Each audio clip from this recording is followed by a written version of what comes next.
17 a 24, que vamos a leer, ya son versículos explicados, ya los hablamos en su momento, solo para entrar en contexto, vamos a retomar esos versículos, 17 a 24.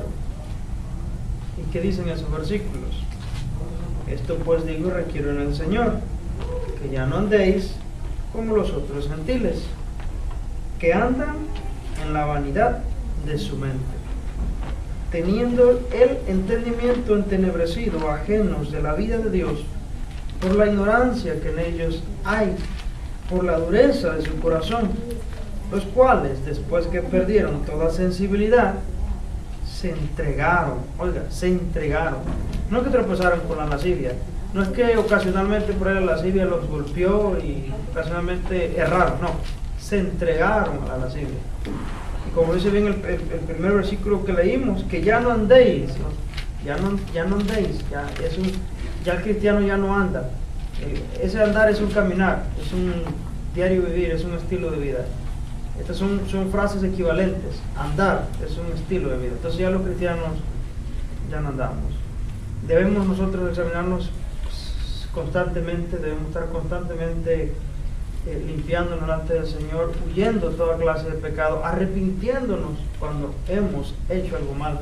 Hermanos, si pecar es algo malo, bueno, ocultar el pecado y no reconocerlo, y no entregarlo, y no arrepentirse, se hace peor todavía. Para Dios el pecado es grave, para Dios es grave que sus hijos pequen, sean desobedientes, y aquí todos, hermanos, caemos de una u otra forma en cosas. Mire, ¿sabe cómo es el pecado? El pecado no es que, bueno, es que yo no sabía, yo no sé, yo no entiendo cosas del pecado, no, sin entender. Cuando nosotros pecamos, lo hacemos, ¿sabe por qué? Por gusto, porque quisimos. No es que en ese momento ignoramos la palabra, no es que en ese momento, bueno, es que no supe, no tuve la mente en blanco en ese momento. Sabe la persona lo que vas a hacer, que lo que estás a punto de decir, lo que estás a punto de cometer es un pecado. Trátese de lo que sea. Y se hace, me contó por qué. Porque está atraído y seducido por la concupiscencia. Aunque después le duela, aunque después llore, aunque después tengan que lidiar con las consecuencias, que después tengan que arrepentirse y llorar delante del Señor, ella supo que lo que iba a hacer era malo. Pero más sin embargo el cristiano no puede andar en eso.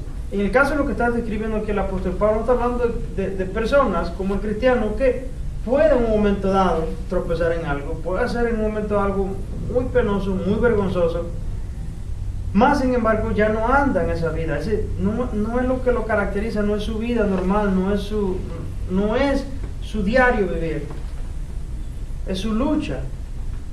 Es la cosa con la que más le cuesta trabajo, y aquellas cosas que nosotros reconocemos que son nuestros puntos débiles, de las cuales más debiéramos huir, y debiéramos hacer todo lo posible por estar alejados de ese tipo de cosas. ¿Qué cosas para nosotros no son de constante tentación? Cada uno respóndase en su mente, en su corazón, y diga, ¿sabe qué? ¿Qué hago? ¿Qué puedo hacer yo al respecto? Si para mí la computadora es una herramienta de pecado, no debo tenerla entonces. Pero si no tengo una computadora, como hago esto, como aquello, y en estos tiempos que vivimos, pues es mejor que te quedes así. Y si el celular te es herramienta de pecado, mejor sería no tener celular. Y si esto te es ocasión de pecado, pues mejor no tenerlo. Ahora, no es fácil tomar decisiones así. Son cuestiones de decisiones radicales. Pero de otro modo, escúcheme, no podemos tener victoria sobre el pecado. No podemos tener victoria sobre el pecado. Y no tener victoria sobre el pecado, obviamente, es vivir vidas totalmente derrotadas. ¿Por qué no tenemos efectividad en la oración? Porque el pecado es por medio de la vida del cristiano. ¿Por qué no viene a orar con los hermanos, no quiere estar en medio? Porque el pecado mismo le hace sentir de lo más sucio. Si yo no puedo hacer tales cosas. Y hoy, hermano, ¿qué hermano que no nos ministra en esto nos ayuda? No, que sea otro, que llame al otro. ¿Por qué? Porque hay pecado en su vida. No puede vencer el pecado. Y hermano, es necesario que tomemos decisiones radicales. Ahora, ¿para quién es este consejo? Para los que están escuchando, este consejo para el maestro, para el pastor y para todo el mundo. Todos, absolutamente todos, tenemos áreas en nuestra vida que son nuestras áreas más débiles, más sensibles, en las cuales deberíamos ser cuidadosos en no pasar por esa vía, por ese camino, para no deshonrar a Cristo. ¿Ok? Entonces, ¿por qué muchas cosas en la iglesia no marchan bien? ¿Por qué la vida espiritual no de pronto no se ve una vida llena o abundante en riqueza espiritual?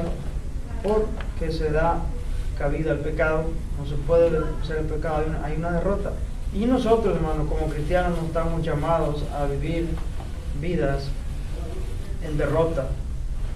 Mire, cuando hablamos de victoria en la vida del cristiano, hermano, tenemos que entender bien a qué nos referimos con asuntos de victoria. ¿Qué es en sí?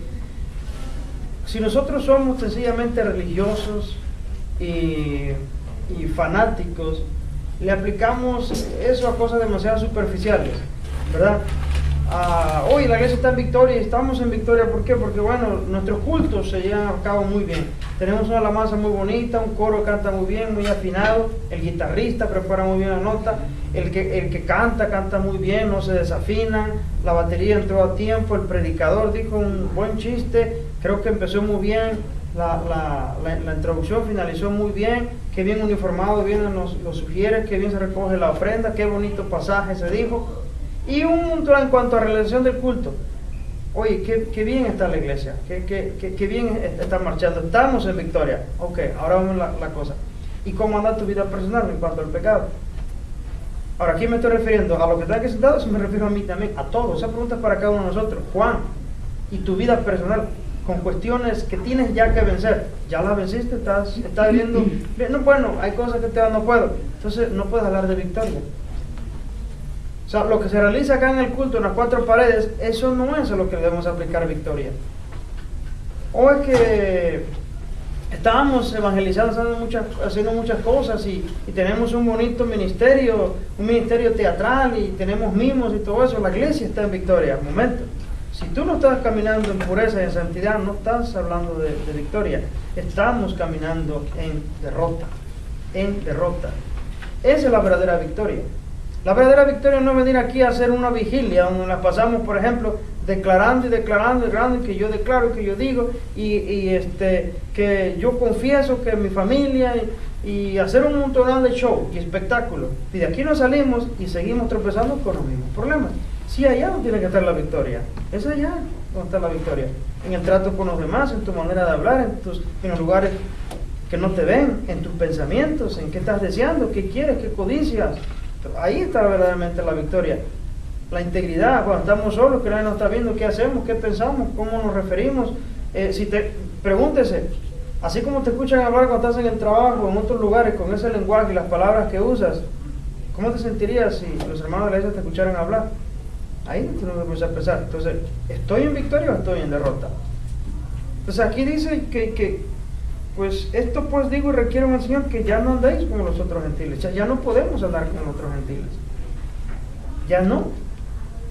Y eso, hermano, un mensaje que tiene que ser constantemente repetido entre nosotros y que no va exclusivamente para el alumno, para el que se sienta, es para el pastor, es para el maestro, para los quieres, para el diácono, para todo el mundo. Estar continuamente examinándonos en eso, continuamente corriendo de eso, tomando las cosas con seriedad. ¿Por qué? ¿Qué aprendimos y qué hemos visto cuando se trata del día de la cena del Señor? ¿Creemos que el Señor puede pasar por alto nuestros pecados? Es cierto que somos salvos por gracia, y es cierto que ya no somos condenados con el mundo, es cierto que hay una seguridad en nuestra salvación. Doctrinalmente hablando, y para ser fiel a la palabra y en honor a la verdad, nosotros tenemos una seguridad, hay una seguridad eterna en el Hijo de Dios, en el que realmente nació de nuevo, pero eso no significa que el Señor no te va a pasar por alto tus pecados y que no te va a castigar. Y es claro en las citas que leemos antes de tomar la Santa Cena, de que se examine cada uno, porque por esa razón muchos están enfermos, debilitados, y algunos hasta duermen, es decir, ya Dios les ha quitado la vida. ¿Por qué razón? Porque están caminando en pecado, ¿okay? Están haciendo uso de pecado en su vida diaria, y luego vienen y toman la Santa Cena. Entonces no entienden por qué esta enfermedad, ahora no entienden por qué el otro, no entienden por qué esto. Y es que el Señor está permitiendo debilidad, enfermedad, y si fuese necesario, pues que no es quitarte la vida. ¿Para qué? Para que no seamos castigados con el mundo. Entonces el pecado es serio. Y es algo que nos debe acongojar, hermano, a todos, al maestro, al que se sienta, a todos. El pecado, cómo huir del pecado, Y nótese la palabra que estoy usando, huir del pecado. No cómo enfrentar el pecado, no cómo huir del pecado. Es que, hermano, el pecado, y más en este contexto que habla aquí de lascivia, ni siquiera dice la Biblia que lo enfrentes. La Biblia dice que huyas. Cuando habla de las pasiones juveniles, sobre todo más en los jóvenes, la Biblia no dice enfrenta esas pasiones juveniles con oración y fuertes ayunos. No dice tal cosa. Dice que de las pasiones juveniles huí. O sea, que corras, que le huyas, vete de esas pasiones juveniles. Una vez un pastor, al cual yo admiro mucho, a Barry Beauchamp se llama, es un moreno grande, él predica teología reformada, muy sano él dice que un día se le acercó una pareja, y recuerda que le puse el ejemplo aquí la semana pasada de la pareja que eran novios y ella se fue, creo que fue a Nueva York, por cuestiones creo que de la escuela, trabajo, qué sé yo, y se hospedó en un hotel, y luego de sorpresa le cayó el novio allá, a visitarla. Bueno, la novia anda allá y se fue. Y ellos, para no caer en pecado, porque estaban solos, lejos de casa, nadie nos estaba viendo, solos en una habitación, ¿qué es lo que vamos a hacer? ¿Cuál es la alarma que recurrieron? A la oración. Ellos pasaron horas o buen tiempo orando. Orando. ¿Y sabe qué? Después de la oración y después de todo, culminaron ellos dos, muy agasajados, y pasando un buen tiempo en la cama. Y después de haber pasado los dos tiempos en oración. ¿Por qué? No dice la Biblia que hagas eso. La Biblia nunca te hace consejo. No, la Biblia no te hace consejo. No le vas a poder vencer. Cuando una persona, un cristiano, y hermano, no importa quién sea usted que tan espiritual se crea. Si usted es una mujer casada, dice de casa, de hogar, yo amo a mi esposo, a mis hijos, soy una mujer de fe cristiana, usted está en el lugar equivocado, en el terreno equivocado, en terreno de fuego, o usted hombre en terreno de fuego, ahí no importa su conocimiento teológico, ahí no importa todos sus títulos de seminario, toda la trayectoria que tiene como pastor, como maestro, como teólogo, si usted quiere, como erudito. En ese momento pisó terreno de fuego, ahí se le va a desvanecer cualquier cosa, ya pisó terreno peligroso. Y en ese tipo han caído todo tipo de ministros, todo tipo. Y yo creo que de los que han caído, más del 90% ni siquiera lo íbamos a saber. Y el poquito que se llega a descubrir, que se llega a saber, pero los demás han caído y nunca se han dado cuenta. Ese terreno, hermano, que tiene que tener mucho cuidado. No importa ahí el conocimiento teológico, no importa ahí su nivel de espiritualidad, la Biblia no dice que los enfrentes con ayuno o con oración. Dice que huyas. Si el Señor lo dice, es porque sabe por qué lo dice. Barry Beauchamp dice que le gusta una vez a pareja de jovencitos y llegaron a pedirle consejo. ¿Y cuál es el consejo? Ya se han de imaginar ustedes en qué andaban ellos dos, pareja de cristianos, haciendo sus cosas. Entonces él le dice, ¿y has ido con tu pastor? Parece que se habían recién trasladado a otra iglesia o eran de otra iglesia. Sí, dice, ¿y cuál fue el consejo de tu pastor? Dice, bueno, cuando le explicamos cómo suceden las cosas entre nosotros, en qué momentos y cómo es que nos atrapa la tentación, pues digo que bueno, vamos a orar por eso. Entonces Barry Beauchamp dice, yo quiero hablar con tu pastor, dice, para decirle que deje el pastorado, para que lo deje. Esa es una insensatez. El pastor, por interceder por ellos, y ellos estando en el terreno de fuego, en casa solitos, en el sofá, cuando los papás no están, acurrucados ahí donde no hay absolutamente nada, los papás se fueron de viaje, a 1 de la mañana ahí viendo televisión, tapados bajo una misma sábana.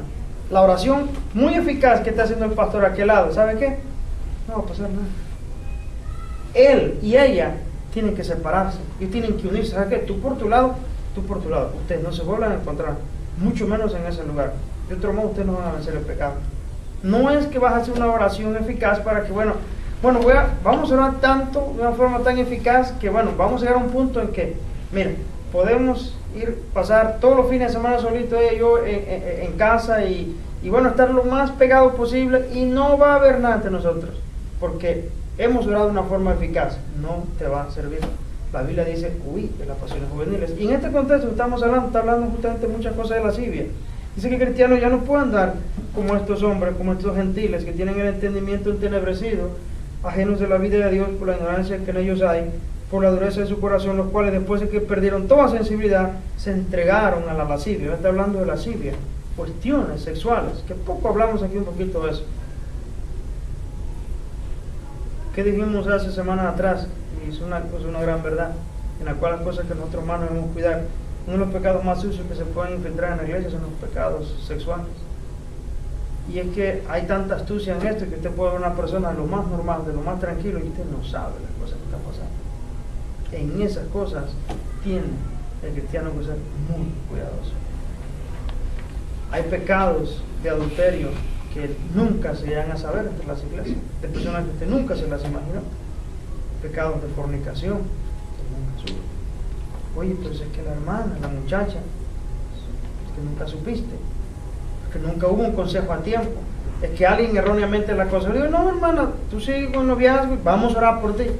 No te funcionó. Lo que tiene que hacer es, ustedes se me separan, ustedes no pueden andar juntos, ustedes no van a poder vencer ese pecado de esa forma. Ustedes tienen que huir de las pasiones juveniles, porque ese es el consejo de la Biblia, huir de las pasiones juveniles. Ahora, ¿es un pecado imperdonable caer en pecado de lascivia? Bueno, diríamos al otro extremo también, porque eso también, darle garrotazo a la iglesia entera y cualquiera que haya pasado por este tipo de pecado, decir, no, pues yo soy el parásito más vil de la iglesia, yo ni me paro. No, es que tampoco eso es, porque la iglesia también tiene que usar de misericordia y de restauración. Eso no es un pecado imperdonable. El adulterio no es un pecado imperdonable. La fornicación no es un pecado imperdonable. A un acto lascivioso no es un pecado imperdonable. Hay restauración para cualquier persona. ¿Sabe? Usted podría, y en esto quiero que estemos claros, usted podría vencer la tentación de encontrarse una paca de billetes de $300,000 y tener todavía el valor civil de buscar al dueño y entregarse, pero y tener algo en tan alto valor en usted y no poder vencer a la misma vez, con esa misma fortaleza, un pecado lascivioso. Es más fuerte una cosa que la otra, mucho más fuerte. De las otras cosas, la Biblia te da otros tipos de consejos, pero en cuanto a lo que es la lascivia, en cuanto a lo que es las pasiones juveniles, y ahí juveniles, yo sé que es el joven el que más padecen eso, pero no están exentos los más adultos. De esas, la recomendación es la misma: huir, de esa huye, esa escápate. Y no vamos a entrar en detalles las cosas que han sucedido en muchas iglesias, en muchos lugares, pero ¿quién de aquí no ha escuchado cosas de pastores? De otras iglesias, en muchos lugares donde se ve, esto y esto pasó. ¿Por qué? Porque por la falta de sabiduría en hacer las cosas. Otras a sabiendas que podría ocurrir algo, la persona decidió así y hacerlo. ¿Y qué viene después de eso? Viene consecuencia, la restauración sobre eso. Pero ya el cristiano no puede andar en eso. No es un pecado imperdonable. Si alguien ha cometido un pecado de ese tipo, se puede limpiar. Cristo lo perdona. Dios recibe cualquier corazón arrepentido. Pero escuche, nosotros, insisto, repito, hacemos repetitivo en esto, no podemos andar, caminar como ellos, los gentiles, los paganos, caminan. Ellos ven esos tipos de pecados de lo más normal. Ellos se complacen en hacerlo, en hablar de esa forma, en vivir. Es de lo más normal, que una pareja de novios mundanos, lo más normal que los fines de semana pasen un buen rato en el hotel, motel o lo que sea. Es de lo más normal para ellos. Ella se va a casa como si nada, y él se va a casa como si nada. Es lo más normal para ellos. Sus papás hicieron lo mismo, sus abuelos hicieron lo mismo. Así han sido siempre. Son mundanos, es de lo más normal. No es normal que cristianos lo hagan. Eso no es normal para el cristiano. El cristiano se debe sentir peor que un parásito cuando va a cometer algo así. Y eso indica en el cristiano, eso indica que hay una transformación, un trabajo de Dios en la vida de ese cristiano. De lo contrario, cuando el cristiano cae en tipo de pecados y lo toma de lo más normal, como lo hacía cuando estaba en el mundo, o como lo hace el mundo, ahí hay que encenderse la alarma. Porque si no hay convicción de pecado, no hay dolor por el pecado, no hay repudio por el pecado, entonces algo anda mal ahí. Y sabe, créanme que una cosa que más daña a la iglesia, y no tiene que usted vivirlo en carne propia para saberlo, son cuestiones de pecados sexuales. Porque la iglesia a veces no es productiva, porque la iglesia no prospera, no crece espiritualmente, porque a veces en lugares menos indicados usted cree puede estar un pecado escondido. Entonces en eso nosotros tenemos que ser muy, muy cuidadosos. Mas vosotros, dice, no habéis aprendido hacia Cristo. Es decir, nosotros no aprendimos hacia a Cristo. Cristo no se nos reveló Cristo, Él en su palabra, en su voluntad, dándonos libertad para los pecados, libertad. Bueno, está bien, no te preocupes, tú puedes vivir y todo. Yo sé que no hay diferencia de ti y el mundano, pero todo está bien, tú puedes vivir en pecado. No, así no aprendimos a Cristo. Cristo es santo y Él ha implantado santidad en nosotros de una manera, en nuestra vida diaria, continuamente está reflejando su carácter. El carácter de Cristo es un carácter santo. Ahora, ¿podemos ser como Cristo es? No. Nosotros podemos ser imitadores de Cristo. De hecho, eso es lo que significa ser cristiano, un imitador de Cristo. Pero no, nosotros no somos Cristos. Nosotros le imitamos a Él en su santidad, en su ser, en su conducta, en su molde. Él es nuestro molde perfecto. Pero llegar a ser como Cristo es, no, o sea, no en esta vida. Nosotros somos cristianos, no somos Cristos. Eso no tampoco nos debe una puerta para decir, no, pues hay que llevarla tranquila, relax. No podemos ser como Cristo, entonces Cristo debe entenderme de mi situación. No, esas actitudes no son apropiadas para el cristiano. Hermano, la meta más grande del cristiano, es esforzarse en santidad todo el tiempo. Si la iglesia hace un lado el elemento de la santidad, eso ya no es una iglesia. Si el cristiano no tiene alta estima de la santidad, no tiene sentido hablar de ningún otro tema en la iglesia. De nada. No hablemos de dones de lengua, no hablemos de dones de profecía, no hablemos de nada, no sirve de nada. Si no estamos caminando en santidad, no estamos caminando en pureza, en rectitud delante de Dios, de nada nos sirve de nada. No hablemos de cuántas horas oramos, ni me hablen del tiempo de oración. Si no está bien una vida en santidad, de nada nos sirve absolutamente nada. Porque el grave peligro es que al final del camino seamos arrojados al infierno, cada uno de nosotros, por haber permanecido en ese tipo de vida, lo cual mostró que nunca le conocimos. Lo que tenemos que ser cuidadosos es determinar, bueno, ¿qué pasa con estos pecados? ¿Qué pasa con estas debilidades? Es que estoy tropezando con ellas y ¿cómo reacciono después de que cometo estos errores? ¿Me siento un repudio? ¿Me siento compungido de corazón? ¿O me la llevo suave? Yo sé que está en mi vida, pero me la llevo suave. O sea, igual como cuando yo antes estaba, que no me llamaba a sí mismo cristiano. Tienen que ustedes determinar esas cosas, porque esas cosas pueden marcar la diferencia entre una persona que tiene vida eterna y una persona que aún está todavía muerto en sus delitos y pecados, y que por lo tanto no puede tener vida eterna todavía. Son temas importantes, son temas graves, son temas que es necesario tenerlos clarísimos. Yo sé que uno va a una iglesia y me gusta esta iglesia, me gusta aquella iglesia, cómo se socializa, mira qué bonito ministerio de niños, hay actividades, tenemos retiros y me dejan participar en todo, que me siento que estoy produciendo, estoy aprendiendo a tocar un instrumento, todo muy bonito. Ok, la pregunta, la más importante de todas, ¿y tu vida personal con Dios? Tu obediencia a Dios, tu vida en santidad, bueno, eso es un desastre. Entonces nada me sirve que haga lo demás, no sirve, no tiene sentido lo demás, de nada. Qué bonito huevo, y mira la cáscara, bonito y colorado, debe ser una gallina muy fina. A ver, quiero el huevo, a ver qué hay adentro. No, pues no hay nada. Entonces no era huevos, no sirve. Y así estamos nosotros, podemos estar nosotros. Sin santidad, pues la vida nadie verá al Señor. Sin santidad. No estamos caminando en santidad, no podemos ver el rostro del Señor. Y obviamente no estamos hablando de una santidad perfecta, porque no la podemos ver en esta vida. Sería injusto que yo predicara aquí una santidad perfecta como lo predican muchos legalistas, ¿verdad? Un legalista, a pesar de ser un pecador y con todo, él se para enfrente y dice, y sin santidad no habrá su shurita, hasta un pecado usted se va al infierno. Como si él nunca pecara nada. Entonces, más sin embargo, estamos hablando de santidad, aunque no podemos lograr una santidad perfecta. Pero ¿a qué nos referimos con santidad?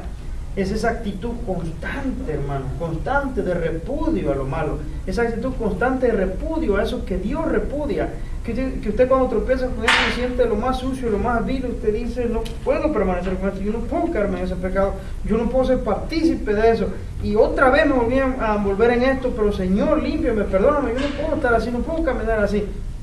Ese es un hombre temeroso de Dios.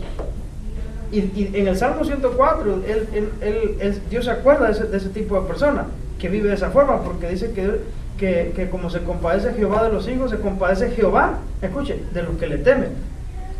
Porque se acuerda de su condición, y se acuerda de que somos polvo. Nosotros como polvo intentamos ser como Dios, quisiéramos vivir vidas perfectas y no la podemos alcanzar en esta vida. Pero Dios, que es rico en misericordia, Dios es misericordioso y es benevolente con nosotros, Él dice, bueno, yo sé que temes mi nombre y no puede ser perfecto, pero por el temor que tú tienes a mí, yo tengo compasión de ti. Ahora, ¿por qué tenemos temor de Dios a nosotros? Es porque Él mismo ha implantado en nosotros el temor, no salió de nosotros mismos, que de nosotros, estando en una condición de muerte, no podíamos tener nada bueno. Entonces, tuvo que haber sido Dios el que nos puso tanto la fe como todo lo demás bueno que produce en nosotros. Entonces, aunque no podemos vivir una vida, una santidad perfecta, sino que nuestra santidad es gradual, va ascendiendo cada vez más, Dios se compadece de nosotros. Pero el punto aquí es, cuidado cuando examinamos nuestra vida, si estamos realmente viviendo santidad, o realmente somos una persona que tenemos una religión más. Entonces, el punto es, no importa cuántas cosas hagamos en la iglesia, cómo nos hagamos, cómo nos parece que va a la iglesia, si al final de cuentas nuestra vida no está caminando rectamente, realmente no estamos en ningún lugar. Podemos tener un buen ministerio, hasta juntarnos a jugar voleibol y nos reímos y jugamos lo que sea, pero al final, la pregunta que te debe parar en ese momento, y si es posible hasta caer, tumbarte en depresión, si fuera necesario, esa fue una herramienta que Dios puede usar. Si en ese momento te acuerdas de tu pecado y te causa tristeza en ese momento cuando estabas jugando voleibol, ¿sabes? Eso es una muy buena señal y es una muy buena noticia, porque si nunca sientes compunción o tienes compungido o compungida por ese pecado, es porque Dios está muy alejado de ti. Yo prefiero que un cristiano, mientras esté en un lugar de pasarse de lo más chévere, ahí en ese momento se acuerde de lo que no ha arreglado delante de Dios, se deprima hasta los huesos y de pronto se aparezca y dice, ¿qué le pasó al hermano? ¿Qué le pasó al hermano? Aquí están nosotros, porque tú no sabes. Pero la persona se fue y ahí se acordó que hay cosas que no puede hablar con Dios y ahí le está doliendo en su corazón. Ahí, ¿sabe qué se llama eso? Obra de Dios. Ahí está trabajando Dios en la persona. Y si nosotros nunca hemos experimentado eso, yo creo que todavía no sabemos lo que es la obra de Dios en nosotros. ¿Qué es lo que estoy diciendo? No, estoy diciendo que todos en alguna manera tropezamos con cosas que a Dios le desagradan. Y si no vivimos esa experiencia de sentirnos tan afligidos, amargados por ese, no digo la palabra amargados, afligidos, doloridos, compungidos por ese pecado, que hasta nos llega al punto de una tristeza que te quita el sueño, aún la obra de Dios no está en nosotros. Pero cuando una persona ha pasado por eso, se siente mal por eso, se siente mal, es porque Dios está trabajando. Eso no viene del hombre, eso viene de Dios. Pero yo me sorprendo con una persona, a veces sus pecados son patentes, como dice la Biblia, se conocen, y no hay un remordimiento, no hay un arrepentimiento, no hay un compungir en el corazón. La persona vive de lo más feliz, de lo más tranquila. Ahí no hay convencimiento de pecado, ahí no hay remordimiento, no hay convicción de pecado todavía. Entonces, ¿qué es eso de que acabo de decir? Que yo prefiero que un cristiano, en un momento dado, un momento que considere que se la está pasando muy chévere, ahí me está jugando fútbol, jugando canica, jugando voleibol, o lavando ropa, o cantándose algo ahí, o meneándose de algo, y se acuerda, no has arreglado esto con Dios, ese pecado lo traes encima, que en ese momento caiga una tristeza, que se arrincona por eso y de todos. Eso me indica a mí de que Dios está trabajando con la persona y no quiere que la persona continúe de esa forma. Y eso, hermano, eso es una bendición de Dios. Eso, llámale una bendición. Porque si a usted no le llega ese convencimiento de esa forma, de esa forma, es lamentable. Dios está lejos de usted. Pareciera como contradictorio, ¿no? ¿Cómo puede ser eso bueno? Eso es bueno. Es bueno que usted sienta compungir por el pecado de arrepentimiento. Es bueno que lo sienta. Luego dice, en cuanto a la pasada manera de vivir, despojaos, en el 22, despojaos del viejo hombre, que está viciado conforme a los deseos engañosos, y renovaos en el espíritu de vuestra mente y vestidos del nuevo hombre, creado según Dios en la justicia y la verdad. Ahora, 25. Por lo cual, por todo esto que el apóstol acaba de mencionar, por lo cual, desechando la mentira, hablar verdad cada uno con su prójimo. Una cosa que tenemos que aprender como cristianos, madurar en eso, es hablar, hermano, siempre la verdad. Siempre hablar la verdad entre nosotros. Cuesta a veces hablar la verdad, porque a veces tenemos miedo que si decimos la verdad como son, bueno, vas a lo mejor involucrar a otros, si uno quiere que el otro se meta en problemas, entonces prefieres tú mentir o decir las cosas a media. Ahora, hablar la verdad, hermano, hablar porque se le echando la mentira y hablar la verdad cada uno con su prójimo, entendamos que cuando hablamos de mentira, no solamente es mentira aquello que directamente es una falsedad, aquello que ya sabemos que así claramente es algo falso. O sea, eso no es. Lo que está diciendo es una completa falsedad. Eso sin duda es una mentira. Pero también la mentira, por ejemplo, incluye la exageración. Exagerar. Eso es mentir también. Eso es exagerar. Hay gente, por ejemplo, que tiene el estilo de hablar de un estilo exagerado. ¿Cómo le gusta exagerar en las cosas? Es de lo peor de esas personas. De lo peor habido y por haber. Oye, qué exagerado eres. De lo peor de esa persona. Y no, de lo más lindo, nunca he visto algo como eso. Qué exagerado eres. Hay gente que le gusta hablar en términos exagerados. Y si usted es cuidadoso al escuchar, hay personas que cuando hablan tienen ese tipo, y creo que se llama, no sé si la palabra correcta, hipérbola, que hablan algo muy, siempre exagerado. Si en cuanto a lo negativo, exagerado. Si en cuanto a lo positivo, exagerado. Una lindísima persona. Lindísima. Linda persona. Como nunca otra. Qué exagerado. Miente, o sea, no es equilibrado en su manera de hablar. Caro, carísimo. De lo más caro que pueden traer. O cualquier cosa que digamos, de corrupto. Es que México, país, lo más corrupto. Los políticos mexicanos son lo más corrupto del mundo, de lo más corrupto todo el tiempo. Y tú siempre haces lo mismo, siempre haces lo mismo. Como siempre hablas igual, siempre. Otra vez, exagerando una palabra. Eso es una mentira. Yo, por ejemplo, a mí no me gusta cuando una persona me dice una cosa y me dice, siempre con lo mismo. Y yo digo, un momento, yo no salgo siempre con lo mismo. Si yo te dije eso todos los días, a cada rato, entonces tienes razón, porque me estás diciendo como si yo te hubiera dicho 10 veces la misma cosa. No te he dicho 10 veces la misma cosa. Eso es una mentira. Entonces, si cuando hablamos en términos exagerados, estamos mintiendo. Cuando decimos las cosas también a medias, al final equivale a una mentira. Porque las verdades a medias equivalen a una mentira completa. Si nosotros decimos las cosas a medias, o medias tergiversadas, obviamente estamos mintiendo. Por ejemplo, Abraham mintió en la Biblia. ¿Qué es? Abraham, el padre de la fe. Abraham tuvo miedo de que al entrar a Egipto, porque al darse cuenta a los egipcios que su esposa era de muy hermoso aspecto, que fueran a decir, bueno, qué esposa tan bonita trae este Abraham. En el primer chancito que tenga, descabéchense, Abraham, mátelo, que yo quiero esa mujer. Y tuvo miedo. Y por el miedo, que es una falta de fe, porque él, poco tiempo atrás, apenas el Dios de los cielos le había hablado para decirle que lo que iba a hacer con él, que le dijo, sácate de tierra de tu parentela, que haré una nación grande. Y recién de haber venir a hablar con el Dios, creador de los cielos y de la tierra, que consideraba a Dios, a él, lo consideraba su amigo, el hombre le da miedo. Y eso también me recuerda a Elías, que después de haber degollado los 400 profetas de Baal, le da miedo a Jezabel y se va a esconder. Lo cual nosotros, aún importando nuestro nivel espiritual, podemos experimentar situaciones de miedo que nos llevan a veces a tomar decisiones equivocadas, como en el caso de Abraham. Abraham tomó una decisión muy mala. Por causa del hambre se fue a Egipto. Y sabe que el ejemplo de Abraham no fue de un hombre santo. A menos en lo que narra la Biblia de entrada hasta su salida, ni se comportó de una manera digna de un hombre temeroso de Dios. El ejemplo de Abraham fue muy malo. Primeramente, mintió. Es mi hermana. Y si era cierto que, hablando en ese sentido, sí, se puede decir que era su hermana, porque no estoy sacando bien la cuenta, creo que vendría resultando según la parentela venía resultado en su prima, algo así. Entonces él prefiere usar de esta forma para desviar la verdad del asunto, de que no va a pensar que es mi mujer.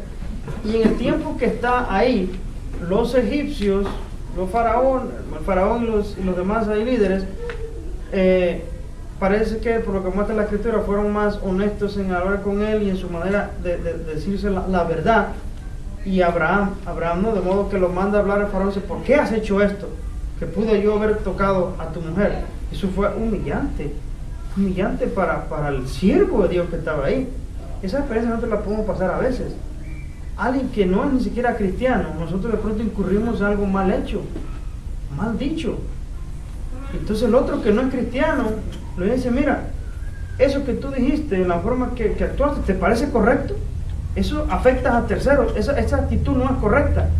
Y mientras que los mundanos que ustedes ahí se comportaron al menos en ese sentido rectos, usted y yo siendo cristianos no lo hicimos. Eso es una vergüenza para nosotros. Ahí fue avergonzado Abraham por no hablar la verdad. Y salió de ahí, le dieron todas sus cosas. Mira, la Biblia como lo leemos, tendríamos que poner más atención para imaginarnos exactamente cómo salió. La salida de Abraham de ahí fue humillada. Lo echaron de Egipto. Aquí están tus cosas, vete de aquí. Lo sacaron avergonzado al siervo de Dios por no hablar la verdad. Todo el tiempo que estuvo ahí no habló la verdad. Y dice aquí el apóstol que nosotros tenemos que desechar la mentira y hablar verdad cada uno con su prójimo. Decirnos siempre la verdad. A veces, por ejemplo, si venimos tarde a la reunión de oración, es preferible mejor decir la verdad. O si no queremos decir la verdad, mejor no digamos nada. Y nos evitamos de un pecado ahí. Pero decir que echar la culpa al otro, porque el carro, que como estaba muy frío, no quería prender la batería, y yo ya venía, y llegué, pero como no había nadie, me fui a echar gasolina, me di la vuelta y luego regresé, y se le hace fácil al cristiano mentir. Pero dice la Biblia que no. Por lo cual, desechando la mentira, hablad verdad cada uno con su prójimo, porque somos miembros los unos de los otros. Dice, no podemos hacernos daño los miembros los unos de los otros, somos miembros del mismo cuerpo. ¿Cómo vamos con la hora? No quiero pasar para que no me vayan a reunir aquí.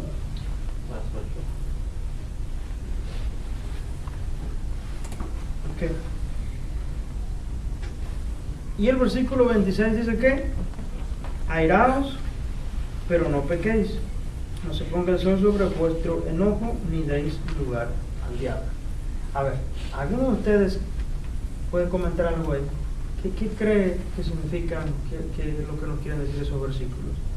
Airaos, dice, o sea, enójense, aírense, airaos, pero no pequéis.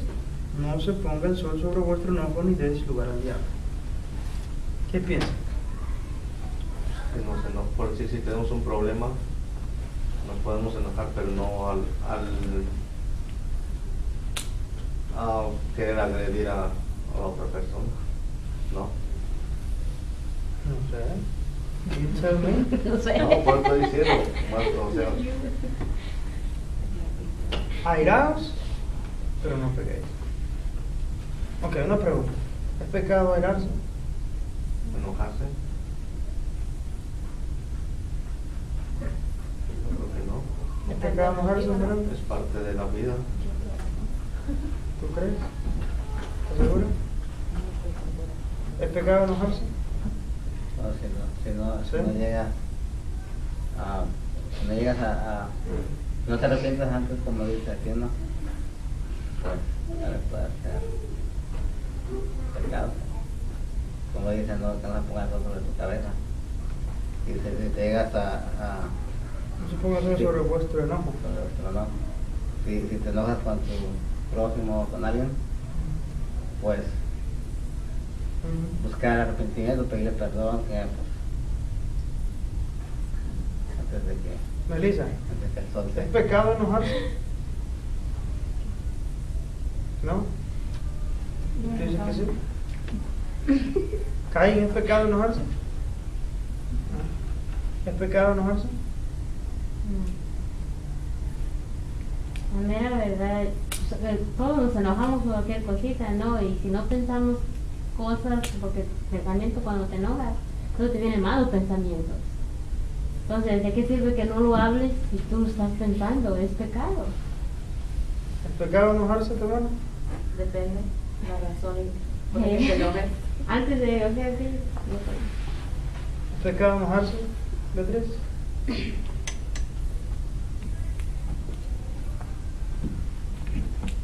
¿Qué dice el texto?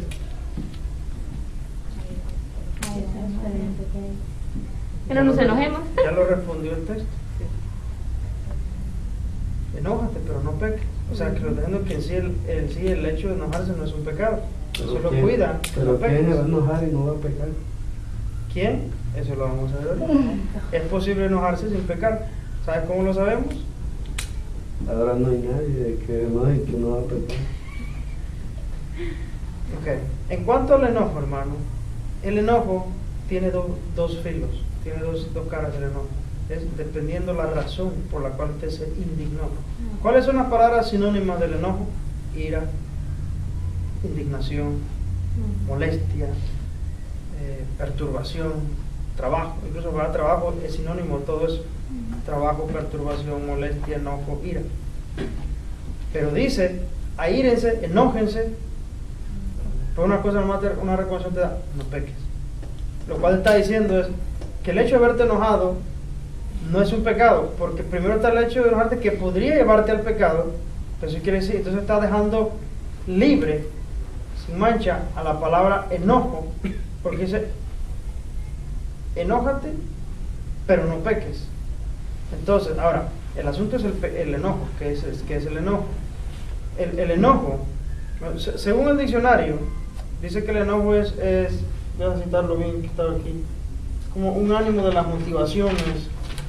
El enojo supuestamente, según el diccionario de la Real Academia Española, dice que es el movimiento del ánimo que suscita ira contra alguien. Es un movimiento del ánimo.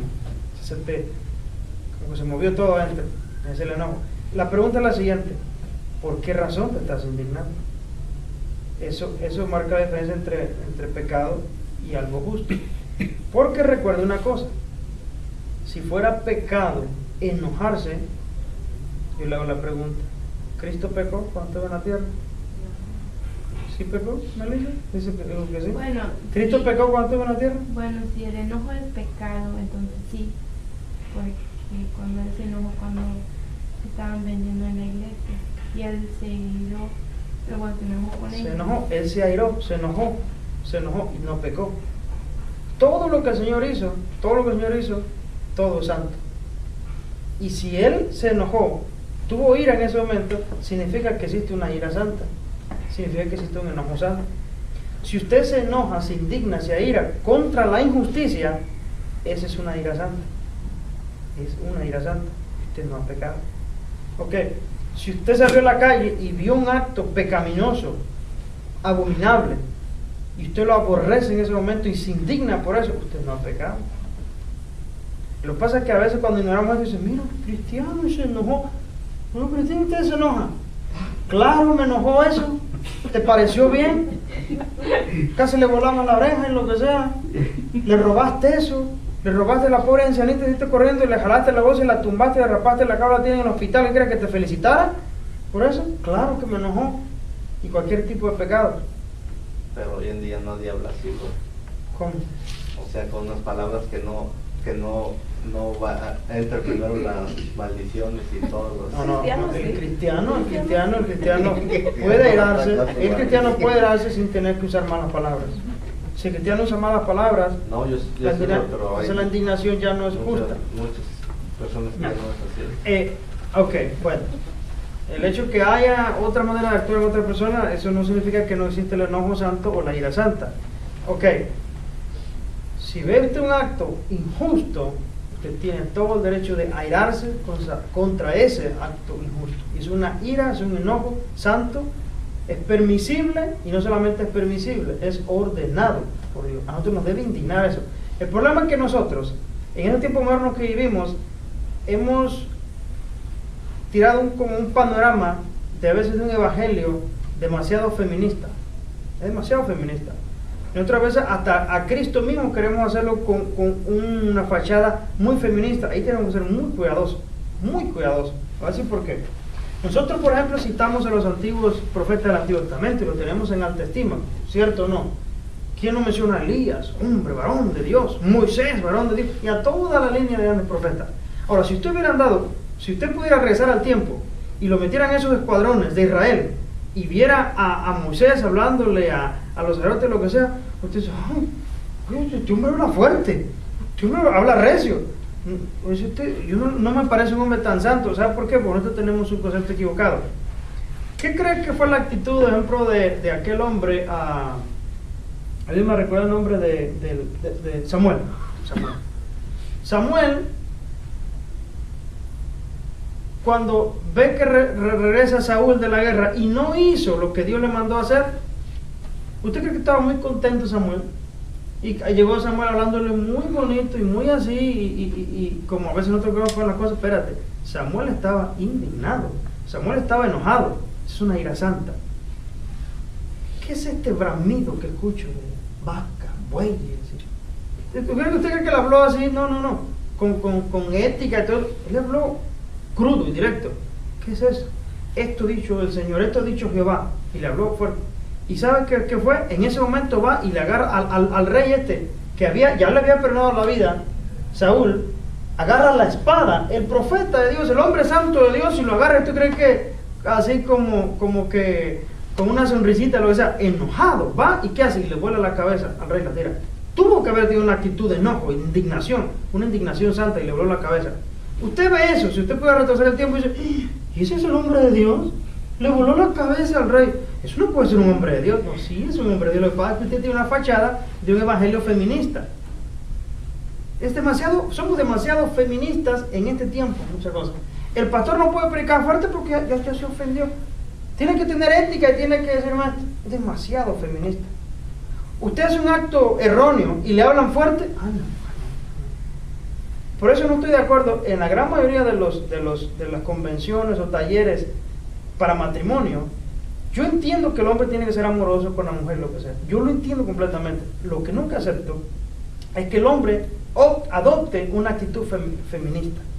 De que prácticamente para complacer a la mujer y mantenerla y todo, y subir el autoestima y toda la cuestión, prácticamente uno tiene que convertirse en un homosexual, hablándole con todas las cositas más finitas y lo que sea. Espérate, hay que hablar de reprensión también, así como se reprenden a los niños. Oye, eso está mal, eso está malísima, tú es vergonzosa, tú no puedes hacer eso. Estás enojado, ya te airaste otra vez. ¿Y qué quieres? ¿Que estés muy contento? Tengo que llamar la atención. Eso está malísimo. A la esposa, a los hijos. Eso es un enojo santo, es una ira santa. ¿Por qué? Es que eso que hiciste está mal. Eso es penoso. Un hijo de Dios, una hija de Dios. Eso no hay pecado en eso. Pero creemos que no, es que no puedes indignarte, no puedes molestarte. Estoy diciendo que el enojo es un pecado. Entonces, si el enojo es un pecado, cuando Cristo se airó porque vio que están haciendo mercadería, entonces Cristo pecó. Entonces, si usted escucha predicar, hermano Paul Washer, lo indignado que predica contra el pecado y contra el evangelio falso y mensaje falso que hoy se están suscitando por todos lados. Y si usted escuchara a otros hombres del pasado, tipo Paul Washer, no, eso no puede ser de Dios. Ese hombre tira muy recio, ese hombre como que se enoja. No, pues es que está indignado por el pecado, por la injusticia, por lo que se ha metido en la iglesia, por lo que se ha hecho con el evangelio, por la mercadería que está en el evangelio. La madre tiene derecho a indignarse contra la injusticia de los hijos. El padre tiene derecho a indignarse contra las injusticias de los hijos y corregirlos. Y el mismo esposo tiene la autoridad, es permisible, airarse, enojarse de forma santa sobre la esposa por cosas injustas que se están haciendo. Eso no le quita de ser santo. Tiene que. Por eso es que en esos lugares o matrimonios donde el marido no entiende su papel, irremediablemente termina siendo un mandilón de primera. Es un mandilón. Y cree que por ser mandilón es más santo. Permítame, estás equivocado. Si te has convertido en un mandilón en casa donde la mujer manda y tú no puedes abrir la boca porque la mujer te calla, dices, no, ni me hables. Si tú dices, no, pues allá te cocinas tú. Es más, yo nomás lavo mi ropa, la tuya se queda. Entonces el hombre es un mandilón de primera. Entonces dice, hay gente que dice, pero déjalos. Si ellos sí son felices, ella manda, él hace lo que ella dice. Si son felices, ¿qué te metes tú? Bueno, yo no tengo problema que sean felices, el problema es que están usando medios pecaminosos, porque él es el que tiene que gobernar la casa, él es el que tiene que mandar, él es el sacerdote de la casa, no ella, él no le da órdenes a ella no manda en la casa, y manda es el esposo. Ah, no, eso me suena como machismo. Entonces estás llamando a Dios machista. Es Dios el que lo instituyó, Dios así instituyó el matrimonio.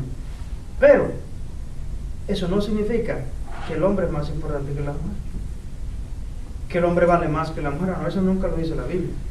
No, la Biblia dice que quien tiene liderazgo en la casa no está diciendo que el hombre es mayor, que la mujer es más importante que la mujer y que la mujer no tiene ningún valor delante de Dios. Nunca dice eso la Biblia, porque ese es el otro extremo cuando la gente dice, no, y esta iglesia, hermano Juan, lo digo, eso, lo que hermano prácticamente está diciendo que la mujer es un cero a la izquierda.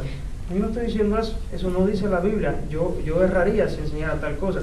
Estamos hablando de los papeles de cada uno. Ambos tienen el mismo valor delante de Dios, pero no, los dos no tienen el mismo papel. Uno tiene que subordinarse al otro. En la Trinidad el Padre es el que da la palabra, el orden. El Hijo es el que la ejecuta, las órdenes del Padre. Y el Padre no es un Dios más grande que Dios el Hijo. Los dos son el mismo Dios. Es el mismo Dios, un solo ser. Y así en el matrimonio. Dios ha instituido en el matrimonio que el hombre sea la cabeza del hogar, cabeza sobre la mujer. Y eso no significa que el hombre es un ser superior por encima de la mujer. Entonces, airarse, hermano, airarse es dependiendo del propósito de que se airó. ¿Por qué razón? Por algo injusto. Pero, ahora vamos a una cosa, tiene otro aspecto, aún el enojo santo. Aún el enojo santo. Mire por qué no termina todo el versículo. Dice que airaos, pero no pequéis. Pero dice, bueno, dice que me aire. Obviamente ya entendí que en lo santo me puedo enojar en las cosas santas, pero que no peque. Pues si el enojo fue santo, ¿cómo voy a pecar? Ahí surge una pregunta, ok. No sé si me están siguiendo. Ahí, no quiero confundir. Si ya quedó claro que dice airaos, pero no pequéis, lo cual me está diciendo que si me puedo airar, simplemente que no peque. O sea que si la ira fue santa, el enojo fue santo, entonces se corre aún un peligro que en eso santo, en esa ira santa, me lleve a un pecado. ¿Cómo puede ser eso? Si el enojo fue santo, ¿cómo es que me va a llevar a pecar? Bueno, usemos un ejemplo práctico en la casa. Vamos a decir que la mujer no trabaja y el hombre sale de la mañana hasta la tarde. Y la mujer es una fodonga de primera, no barre, no cocina, no lava trastes, no atiende a los niños, no lava ropa. Y cuando llega el marido cansado, después de traer la provisión para la casa, le dice, oye, ¿habrá algo para comer? Ay, otra vez tú con tus cosas. O sea, otra cosa más que fastidiar tú. Ahí está, quítate unos huevos. Espera, no pueden ni siquiera cocinar unos huevos. Ni siquiera se puede hacer. Una marucha. Ahí está, aquí están los huevos. ¡Hola, amiguito! ¿Qué le hace? ¡Hola, amiguito! También tiene manos. Ah. Entonces el marido se enoja. ¿Sabes qué? Enojado. Necesito que me guise algo de comer. Esa actitud tuya es pésima, es malísima, es vergonzosa para una hija de Dios. Ah, ¿quieres pelear? Ah, ¿quieres verme enojada? Y se empieza el pleito. Se enojó el marido porque la mujer, después de no hacer nada, no ayuda absolutamente nada en el matrimonio. Tenía toda la razón para irse. Pero él se va tan enojado por esa ira santa que, por ejemplo, 3 días se queda con ese enojo. Ya pecó, ya pecó. Dice que el sol no se ponga sobre vuestro enojo. ¿Sabes qué? Al final del día, ¿tú sabes qué? Tírate a dormir y, ¿sabes qué? Suelta ese pecado, suelta. ¿Por qué? Porque aunque tenía razón en airarte, esa ira, ese enojo se te puede convertir en amargura, en rencor, en un rencor hacia la persona. Pasó de ser una cosa, ira santa, y lo guardaste en el corazón, y le guardas rencor a la persona, y nace un rencor ahí. Y luego, después del rencor, ¿qué pasa? Empieza la persona a guardar ese resentimiento adentro de una y otra cosa y se convierte en amargura. Y en el momento menos esperado, por la amargura que trae adentro, explota a la persona. No te soporto. Y le dice, ahí sí, le suelta las palabrotas a ella. Lárgate de la casa. Agarra tus cosas. Y le dice hasta lo que se va a morir. Nunca en la vida jamás te vuelvo a ver, y cuando salgas a la calle te atropella un carro. Eso se llama amargura. Se llama amargura. Eso. Se llama amargura. Está amargada la persona. Te pise un burro por allá. Igual que no vaya aquí. Y que te mate el sol arrasador, y si no te mate, que te sientes un árbol ahí y te orine un perro. Le dice de todo. Se llama amargura. Es una amargura. Está amargada la persona, y en el momento el más está esperando una oportunidad, nomás le tocan el botoncito y explota la persona. Se llenó el enojo, aunque un momento dado tuvo una ira santa, un enojo santo, esa persona se le convirtió en rencor, se le convirtió en amargura, y la persona está amargada. Y ya no pueden llevar la fiesta en paz, porque a su tiempo no soltó las cosas. Y esto es lo que nosotros tenemos que aprender, que tenemos que haber dicho al principio en nuestra vida cristiana. Suéltale, no, suéltale, okay. Fue injusto eso, sí, olvídalo ya, pues. Fue injusto, es cierto, hicieron mal, déjalo así. Sí, pero es que no es justo que me haga eso. Aunque es cierto, tienes razón en enojarte, pero ¿sabes qué? Suéltale, no. Suéltalo, déjalo, olvídate de ese asunto. Porque lo contrario te convierte en un rencor contra la persona. Después le empiezas a tener odio a la persona, le tienes odio. Y no necesariamente hablo a las parejas, a otra persona también que te hizo algo. No soltaste el enojo y ya le empiezas a tener odio a la persona, rencor. Ahora, ¿qué más dice?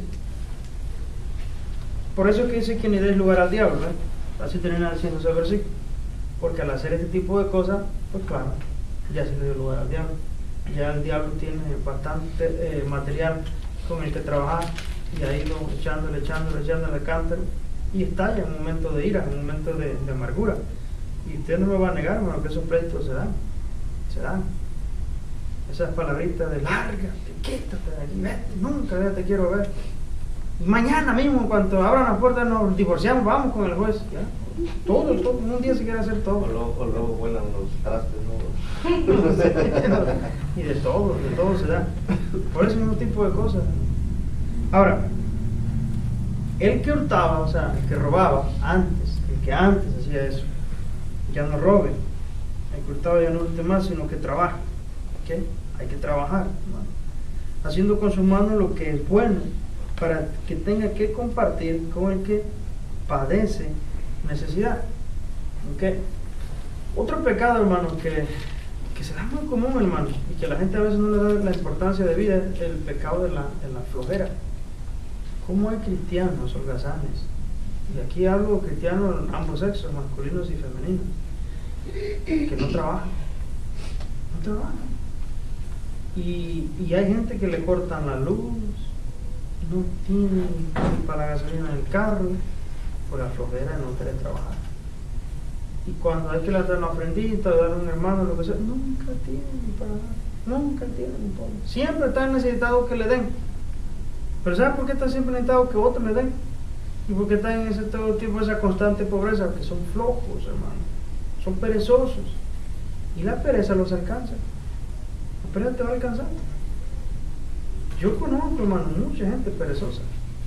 Desde niño he conocido gente que cerca mía que perezoso. Y nosotros de niños, mi hermano y yo arrastramos ese problema. La pereza, qué pereza. Mi mamá me mandaba a hacer una cosa, y éramos nosotros, al menos en mi pueblo, nosotros éramos conocidos, mi hermano menor y yo, por flojos. Ese era el título que éramos, esos chamacos, los hijos de Virginia, flojos. A todo el mundo conoce por Juan de Virginia. ¿Conoce a Juan de Virginia? Sí, todo el mundo sabe quién es Juan de Virginia. Y se acuerda, ¿sí? Y si se acuerda porque el padre, que son muchos Juanes, está Juan del Pidio y Juan de Virginia. ¿Cuál Juan? No, que tiraron una piedra y me rompieron una teja. Fue Juan. ¿Cuál Juan? Juan del Pidio y Juan de Virginia. Ya con eso diferenciaban si era Juan del Pidio o Juan de Virginia. Pero Juan de Virginia era conocido por flojo. Igual con mi hermano, el otro. Flojísimo. No me gustaba ir a trabajar. No, pero no tiró la piedra. Era tan flojo que yo no fui porque me dio flojera tirar la piedra. Fíjate, a las afueras del pueblo, nosotros hacia el lado de la playa, todo el mundo tenía cada terreno que tenía que trabajar, la huerta de limón y lo que sea, los maizales y todo eso. Pero nosotros, como mi papá no nos sacaba al campo, éramos flojos también, pues no salíamos para trabajar al campo. Todos los chamacos, los que eran compañeros de nosotros de la escuela en el tiempo de vacaciones, pasaban en tractores y en bicicletas y en camionetas, trabajar a monte, y nosotros ahí nos mirando a todos pasar de flojo. comiendo sabritas, robándole sabritas a la mamá en la tienda. Lo que hicimos nosotros en la andada, andamos de un lugar a otro, nos íbamos a La Toma, a un lugar donde se hacía una poza de agua grande, ya nos andamos bañando todo el día, y de ahí me iba con el charco, la resortera, a matar las cucuchas, las tortolitas, y hacíamos todo tipo de cosas matando lagartijas, pero menos ir a trabajar. ¿Qué va? Y se llama, vete con tu tío Manuel y le ayudas porque mi mamá había comprado un terrenito, y yo, ve con tu tío Manuel para que despiques más que la traigan, y me desaparecía. Yo, ¿dónde está Juan? Ya me he desaparecido. Ahora, eso es en el mundo, pero uno no puede estar de cristiano siendo un perezoso. A todo el mundo le llega un momento dado la pereza, ¿no? Todo eso es normal, es un poquito perezoso, algo. Pero eso no cae mal un día de descanso, pero que seamos perezosos, que no tengan dinero para trabajar, ni siquiera para comprarte porque tiene necesidad. Oiga, que te llamó un primo, hoy que viene de camino un primo de Honduras, que le ayudamos para la coyoteada, echa la mano. No, yo ahorita no tengo. Pero todo el tiempo que te llaman, yo ahorita no tengo. Mira vos, ahorita no tengo nada. Mira vos, ahorita no tengo. Bueno, todo el tiempo es lo mismo. Ahorita no tengo, ahorita no tengo. Y el otro, pues ahorita andamos mal, dice, no, ahorita no está. Estamos quebrados. Todo el tiempo está quebrado. ¿Por qué? Pues todo el tiempo está perezoso, no tiene trabajo. Le ofrecen trabajo acá. Bueno, conocí a una persona hace poco, tenía trabajo, de repente, no, ya no fue. Y el patrón esperando, ¿le quiero salir? No. ¿Y pero qué, estás enfermo? No quería trabajar. Y al rato andaba buscando trabajo por otro lado, no le dieron, se quedó como el perro de las dos tortas. Perdió el de acá y tampoco agarró trabajo acá. Y ahorita sé que está sin trabajo, no tiene la para la gasolina del carro. Mi celular. Te lo quería echar a la bolsa, ¿no? Y entonces no tiene ni para la gasolina del carro. ¿Por qué? Porque no tiene trabajo. Y no tiene que compartir con el pobre. Llega el estado de la iglesia, una familia está necesitada porque no está pasando por circunstancias, y todos me traen, $20, para que te diga, yo este billete de 100, te voy a decir, y el otro nunca puede. Yo voy a orar por ti, voy a orar mucho por ti. Sí, me van a dar muchas oraciones, pero también me deberían dar unos $50, estamos quebrados ahorita. Hermano, ahorita no tengo. Si no tengo, que es un flojo de primera. ¿Qué quieres? ¿Qué crees que te aparezcan cheques en el buzón de la nada? Tienes que salir a trabajar, de lo que sea, de barrendero, de lo que sea, limpiando, a ver qué cosa. Pero hay que trabajar. Es muy mal. Hermano, escúchame otra cosa. Y entiéndame. Es penoso, se ve mal. Vemos a palabra más fuerte, se ve ridículo. Un cristiano, una cristiana, pero más en el hombre todavía, no tanto en la mujer. Muy espiritual que haya, y que no trabaje. Que no trabaje por flojo. Hablo del que no quiere trabajar por pereza. Qué vergonzoso es eso. Qué vergonzoso. No provees para la casa, no trabajas, no haces el intento de levantarte donde estás ahí, en el sillón, en la hamaca, donde estés. Pero qué espiritual, hermano. Uy, qué fuerte ahora. Y qué bonito predica, y qué esto, lo que sea. Es una vergüenza. No provees para la casa. Hermano, la Biblia dice, ¿sabe por qué digo esto? Que dice, nada, este hermano ya se la sacó de la manga. No, escuche, la Biblia dice que el que no provee para su familia, para su casa, es peor que el incrédulo, dice. Es peor que el incrédulo y ha negado la fe. ¿Tanto así? Sí. Es peor que el incrédulo y ha negado la fe. Una persona puede hablar bonito, exhortar bonito y reprender bonito y hablar con autoridad, pero escúchame, tienes una patarrenga muy grande. ¿Qué cosa? Es un flojo de primera. No provee ni para tu casa, no tiene ni para comer. Qué vergüenza, ¿no? Aquí no vivimos en África, que no tiene la gente ni dónde. Quiere trabajar, no por pereza, quiere, pero no tiene dónde. Lo tienes en el país más rico del mundo, Estados Unidos. Y para acabarla, muchos de ellos tan legales son. Y nosotros que somos ilegales, no tenemos la facilidad que ellos tienen. ¿Por qué no te agarras? Son muchos. Hoy no me acordé que tenía papeles de hacer. Se me olvidó. No me refería a ti. Que yo sé que eres flojo, pero no tanto. Pero lo quedo viendo. Pero tiene papeles. Y otros apenas agarraron papeles. Y otros no tenían un papel.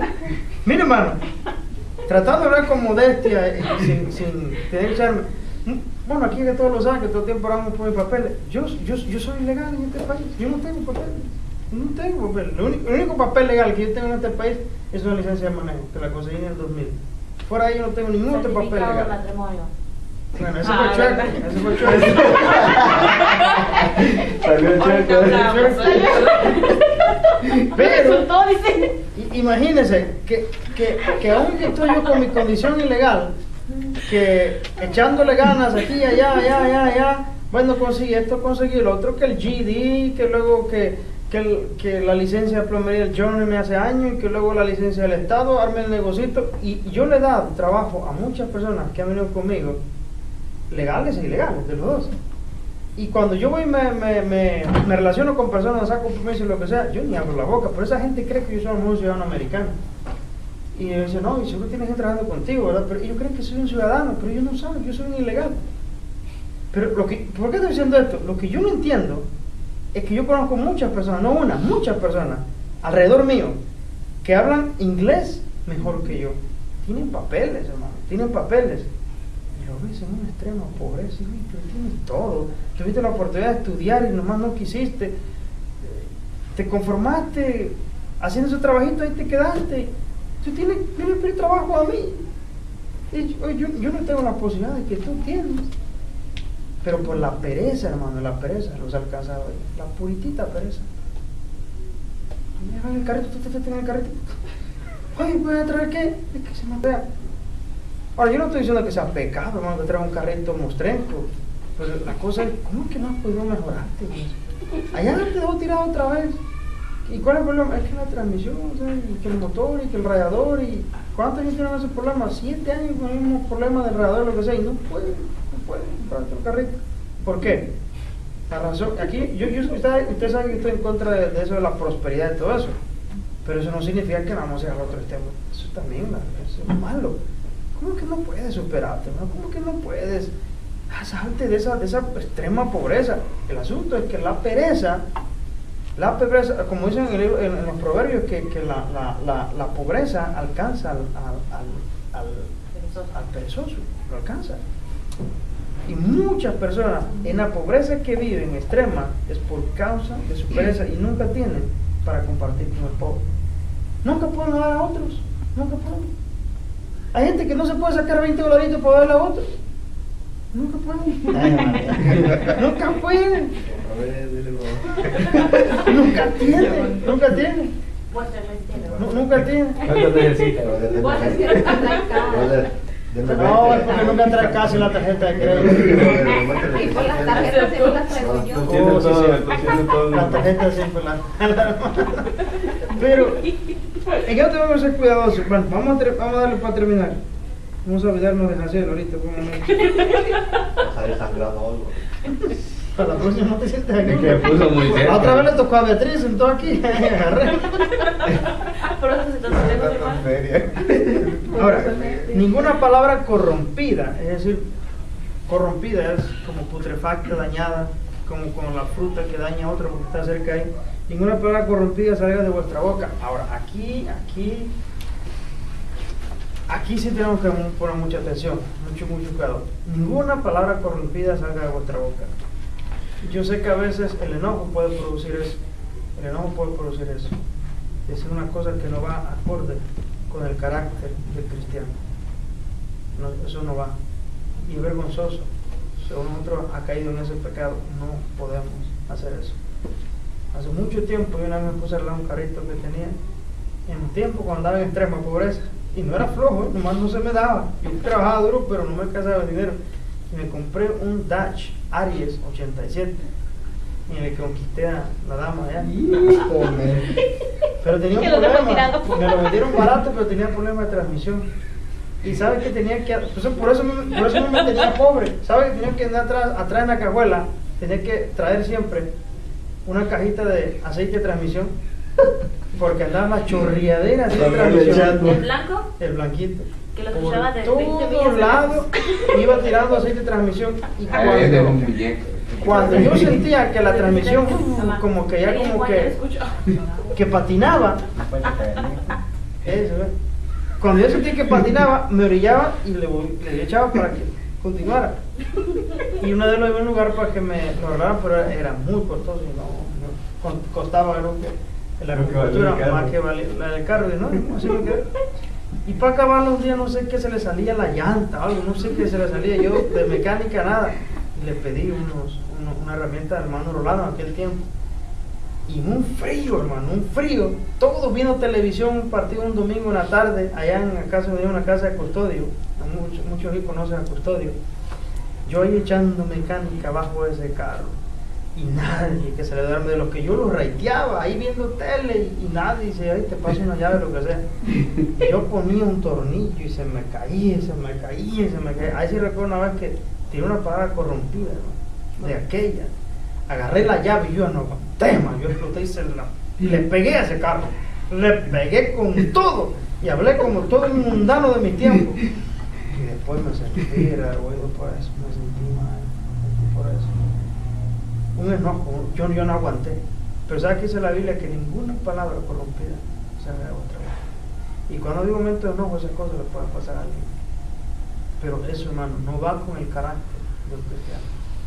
Usted me puede aquí si quiere ocultar, yo nunca he dicho nada más allá, perdón entre usted y Dios. Pero a mí sí me pasó. Y eso no es nada de orgullo, eso es una vergüenza. Que cuando en un momento de enojo la persona puede contar así. Ahora, si una persona tiene por costumbre hacer eso, es una alarma ahí muy grave.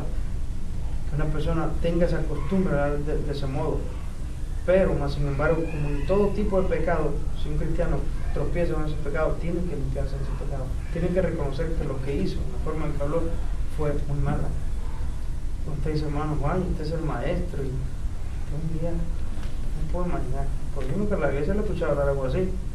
Esto es una cosa, yo no soy el único. No estoy mirando. Cuando te voy a ver a ti, digo porque estoy aquí cerca. Tenemos el ejemplo de la Biblia. ¿A quién tenemos?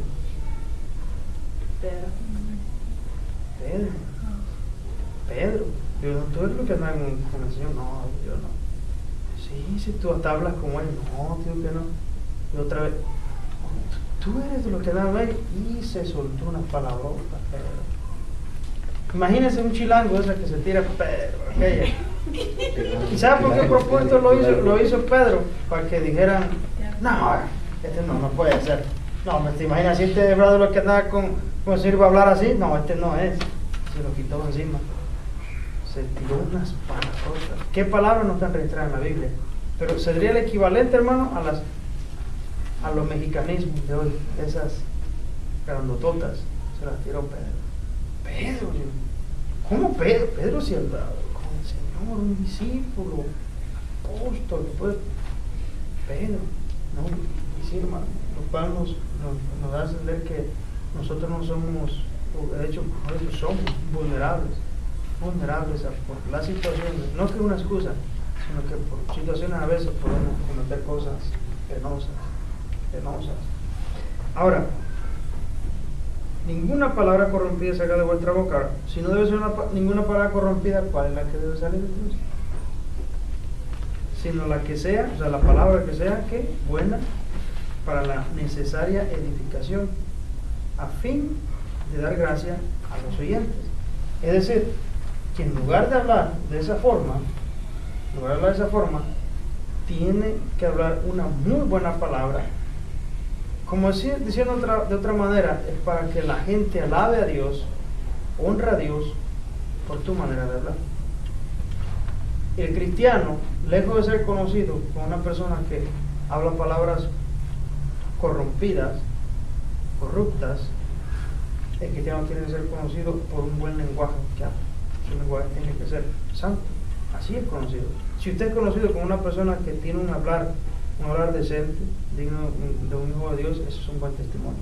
Si usted es conocido como una persona que es un lépero al hablar, ese no es el testimonio del carácter de un hijo de Dios.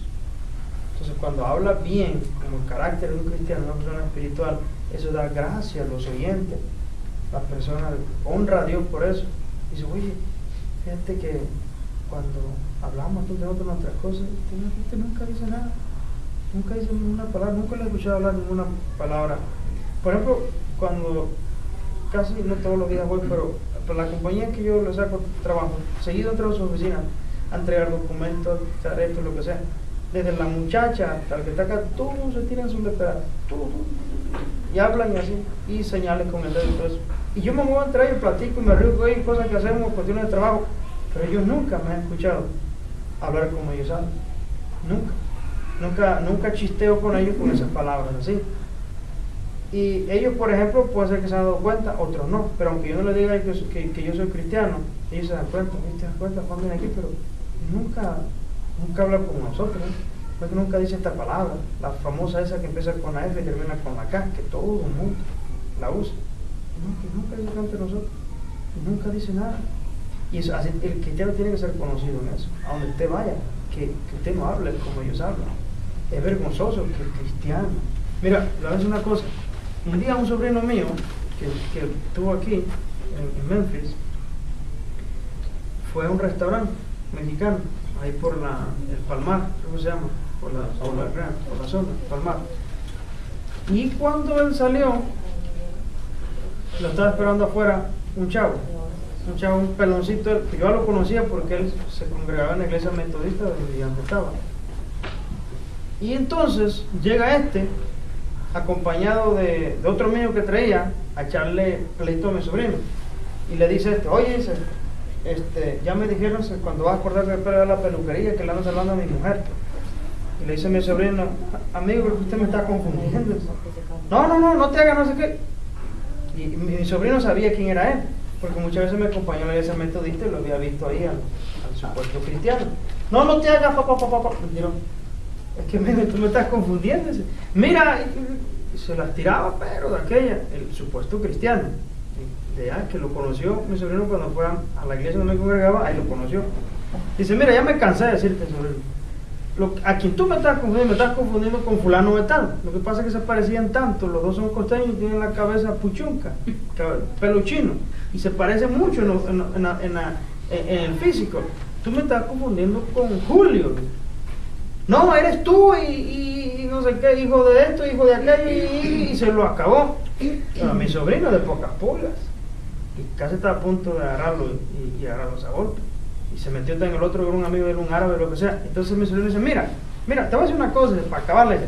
Tú eres cristiano, ¿verdad? Eso a ti no te importa, de ser cristiano. No, dice, yo a ti te conozco, dice.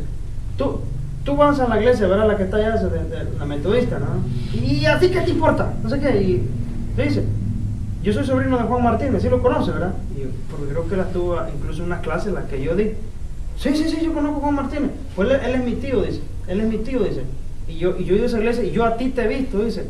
Que tú que te dices cristiano, lo que sea. Y a ti no sé qué, ella que le dice, que a ti no te importa eso cristiano. Y le digo, una día que ella, pero una palabrota se le acabó. Solo porque el otro no, le digo, espérame aquí, ahí tengo una escopeta 12 en mi apartamento, que había unos apartamentos que ahorita regreso y te mato. Te voy a meter tu balazo. Y cuando regresó ya no estaba, pero mi señor me hubiera matado, porque no se tiende el corazón. Pero es un cristiano, hablando de esa forma. Ahora ya tenía trayectoria ese cristiano, pero en otro lugar también con mi otro sobrino, hermano de ese, cuando recién llegó de California, mi sobrino un día lo invitó a la iglesia, y dice, oye, ese que va llegando yo lo conozco ese cabeza, ese. Ahí le digo, ¿sí lo conocen? Sí, dice, te voy a decir, dice, a ver qué. El otro día estamos dice, pisteando, dice, en el apartamento, dice, y llegó ese, que él venía de California, dice, y nos pusimos una vez, bien, pues ya que estaba bien borracho, me cambió la plática. Yo soy hijo de misionero, dice, ¿qué hijo de misionero? Le salió lo cristiano ya borracho. Bueno, en juicio no le salió lo cristiano, le salió lo cristiano ya borracho. Sí, ese borracho. Yo le digo, hermano Rolando, usted está a punto de dar una cédula a este culano, ¿no? Sí, mire, se acaba de poner una borrachera el otro día con mi sobrino. Si quiere hable con su mujer para que le diga, para no ser que lo esté confundiendo. Le habló, pues, sí, es él. Es más, si quiere le hablo y se me suena para que vea que es él es con el que nos emborrachamos. No, está bien, Rolando, así está bien. Y no, ya nunca le dieron la cédula. Ya tenía su trayectoria. ¿Cómo has conocido a ese cristiano? Por el lado de afuera, un hablar corrupto. Yo no creo que estamos ante el ejemplo de un genuino cristiano. Ahora, que un momento de enojo, ese, ver a los cristianos, yo no sé, por la indignación, era injusto lo que están haciendo, y llegó a tirarse una palabra corrompida, así le puede pasar a un cristiano en un momento dado. Que difícilmente que le pase, pero podría pasar. Eso es una gran diferencia, grandísima. Pero por la manera de hablar, ese es su comportamiento. Ahí se puede agarrar de ahí, no, es que hermano, es que está creciendo en la fe. Está creciendo, tiene como 20 años más de cristiano, tiene esas malas mañas. O sea, hay que tener mucho cuidado con eso. Ninguna de esas palabra corrompida salga de vuestra boca. Ahora, ¿es importante todo esto? ¿Le importa a Dios? ¿Le ofende esto a Dios? Mira lo que dice a continuación. ¿Cómo andamos con ahora?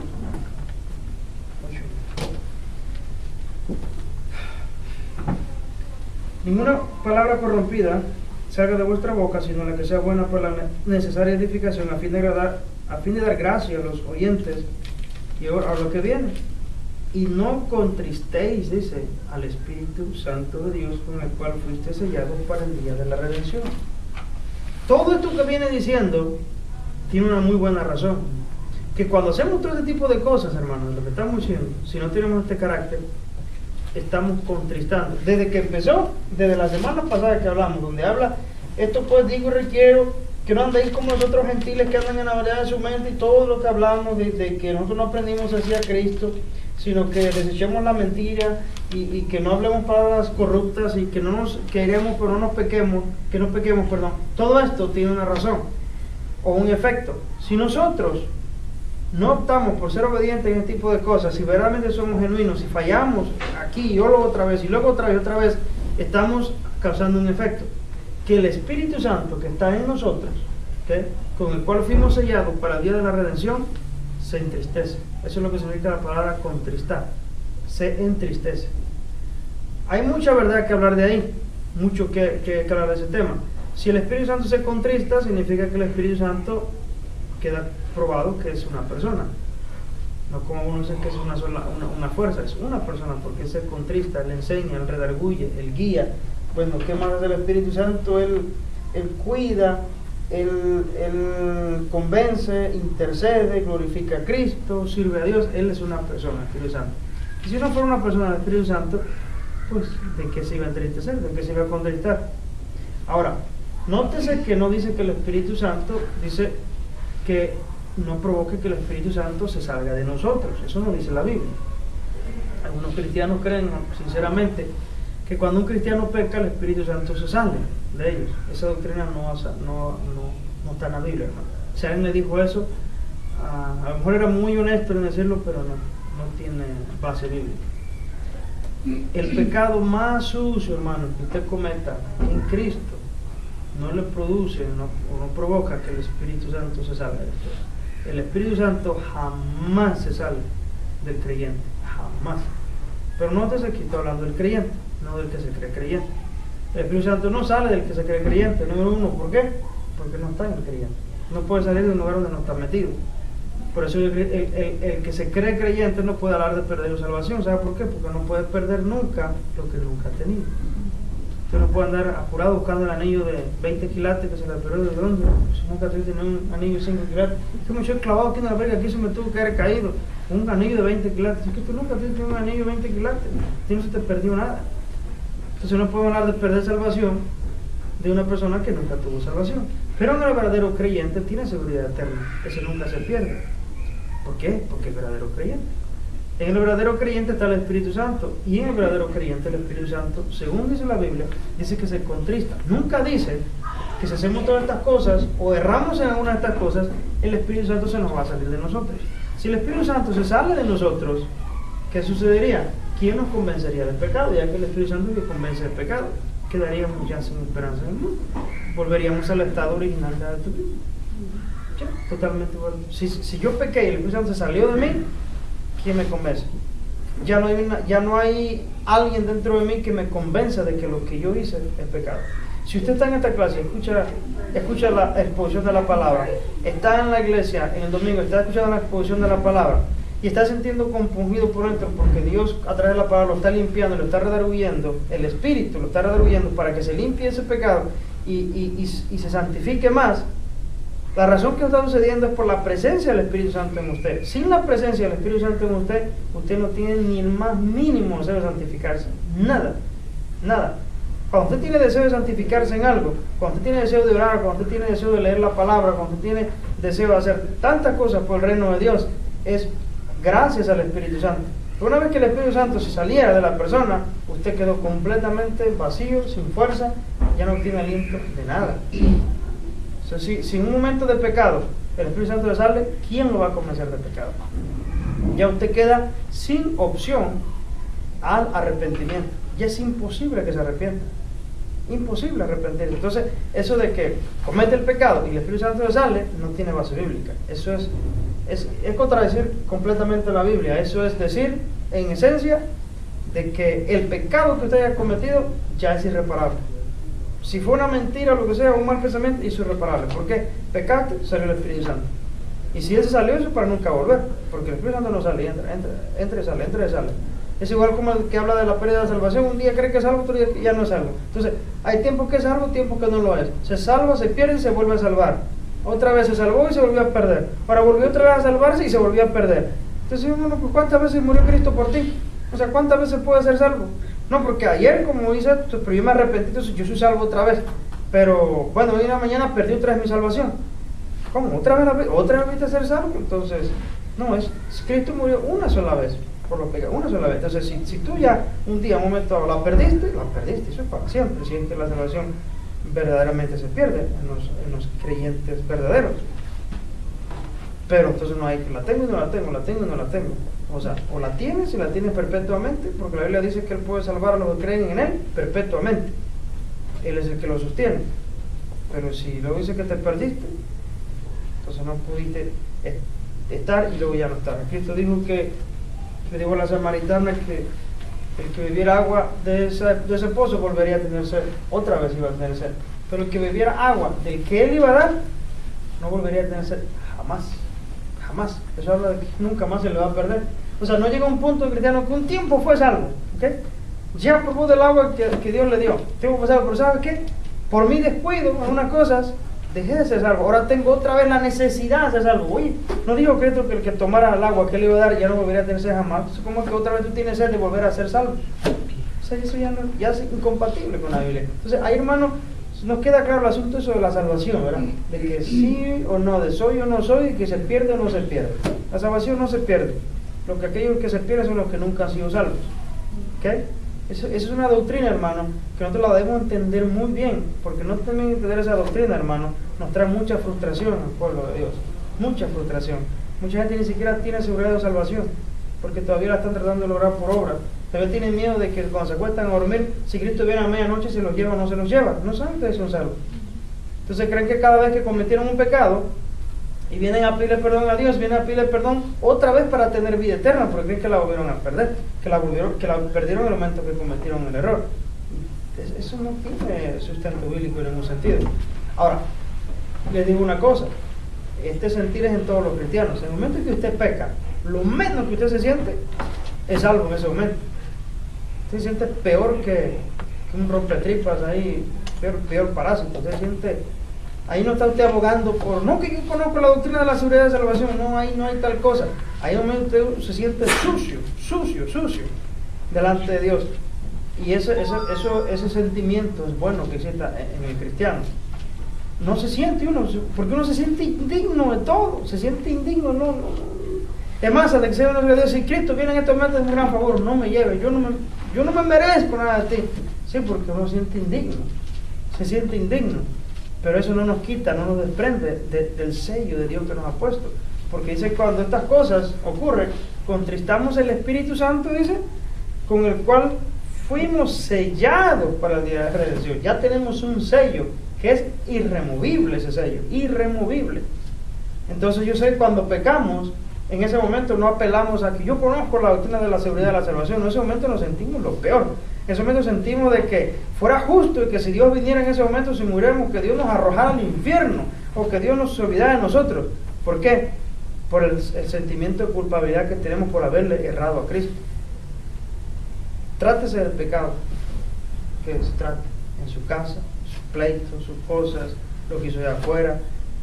el negocio sucio que se hizo, que no supe cómo decirle que no, esto no es justo, yo no sé, cualquier cosa. Vamos, terminando. Quítense, oye, eso es imperativo, es una orden, quítense de vosotros toda amargura. Fíjense qué cosa quiere que nos quitemos. Amargura. Ya se acuerda que hablamos ahorita que era la amargura, ¿verdad? Como el enojo se va aumentando y puede explotar en esa amargura. Enojo, ira. Ahora, ¿cuál es la diferencia entre enojo e ira? El enojo es algo más liviano, es algo que en el momento, como dice el comentarista aquí, dice que es una efervescencia del momento, lo que ocurre en el momento. La ira es algo mucho más profundo, más sacado desde adentro, más arraigado, la ira. Entonces quítense la amargura, el enojo, la ira. Y otra cosa, hermano, pocos predicadores predican de esto, de la gritería. Muchas personas ni siquiera creen que eso tiene una importancia. Llega a su casa, ¿dónde estás? ¡Tráeme ya la cama! Hermano, ahí pecamos nosotros con este tipo de cosas. ¡Te dije ya rápido! ¡Tú me sientas aquí! ¿Y no crees que eso? Que estoy usando mi autoridad. No, la gritería es un pecado. O se pone a hablar de temas y están gritando, grita. Es un pecado la gritería. Es un pecado la gritería. En la gritería, hermano, yo lo veo como si fuera, por ejemplo, en ese momento, es allanando el terreno como si usted fuera corriendo sobre un camino lleno de jabón. Y usted va corriendo y se está resbala, en cualquier momento nomás, ¡pum!, pega la cabeza al suelo, se va a caer. Porque ya el terreno ya está preparado para que usted se vaya para el suelo. Con la gritería. Gritando a los chamacos en la gritería. Y las mamás, los papás, en las casas, sabiendo que tienen autoridad sobre los niños, les hablan así, una gritería constante. Y la gritería, según la Biblia, la gritería es un pecado. No es bueno que uno grite en la casa. Lo más seguro es que en esa gritería va a terminar pecando, va a terminar airándose de una forma injusta o más allá de lo que debería. Gritería, maledicencia y toda malicia, todo lo que sea malo. Fíjense que para no hacer la lista larga, Pablo nomás termina diciendo y toda malicia. Todo lo que sea malo, quítese. El malo trae ese adema, hermano, quítese. Todo lo que sea malo, todo lo que sea malo. Ahora, si usted me permite, yo sé que ya estamos fuera del tiempo, pero nosotros tenemos que ser de lo más apegados posibles a la interpretación de la Biblia. Pero antes de decir esto, quiero entrenarle todo el versículo y luego le continúo. Que se quite toda maledicencia y toda malicia, antes sed benignos unos con otros, ¿ok? Eso es lo que quiere que seamos, benignos unos con otros, misericordiosos, perdonándolos unos a otros como Dios también os perdonó a vosotros en Cristo Jesús. Y aquí terminaría ya esos versículos que lo damos. Ahora, ahí nos da una lista de cosas que nos quitemos. Quítese el enojo, de la ira, de la amargura, de la maledicencia, de la gritería, todo eso. Ahora, cuando no somos cuidadosos en la interpretación de la Biblia, podemos convertirnos fácilmente en legalistas. De que, por ejemplo, el ministro se formula sus cosas que él considera que son pecaminosas, aunque la Biblia no lo diga que son pecaminosas. Y me acuerdo de eso porque esa hermana, quítase la diadema, ¿verdad? Y si el hermano ya decidió por su opinión que la mujer no debe ponerse un pantalón, ¿cuántos? 3 pantalones, 4, todas las mujeres con pantalón, es un pecado, eso ya es un pecado. El corte de cabello, pintarse el pelo, depilarse acá, pintarse los labios, todo es un pecado. Entonces ellos consideran que eso te da mayor santidad, eso te hace más santo, eso te hace mucho más santo. Pero todas esas cosas son un pecado, todas esas cosas son un pecado, así tienes que vestir. Eso se llama legalismo. Y lo peor de eso es que si esas cosas no las haces según ellos, o sea, no puede entrar al cielo.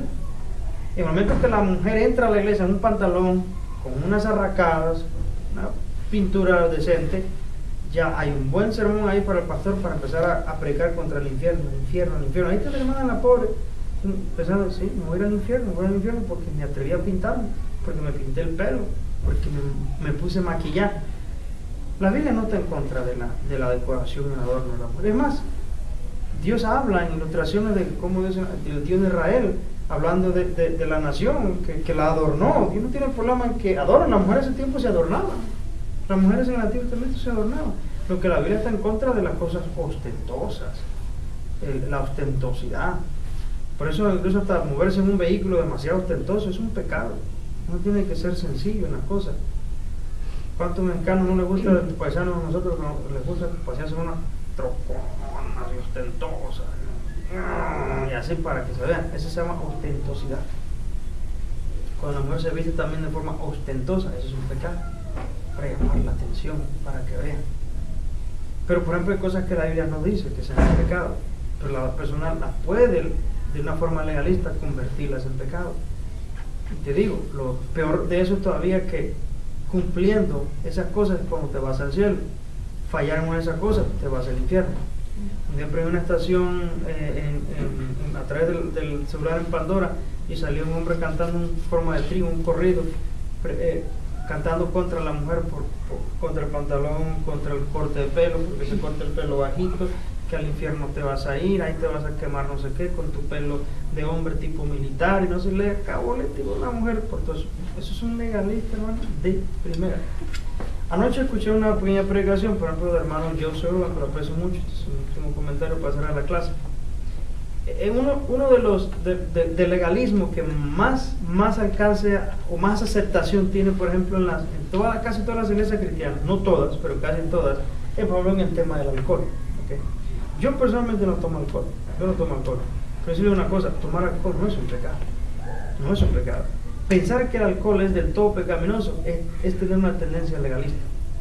La Biblia dice no os embriaguéis con vino, ¿verdad? En lo cual hay disolución. Eso lo dice la Biblia, no os embriaguéis con vino. No dice que no tomes vino, dice que no te embriagues.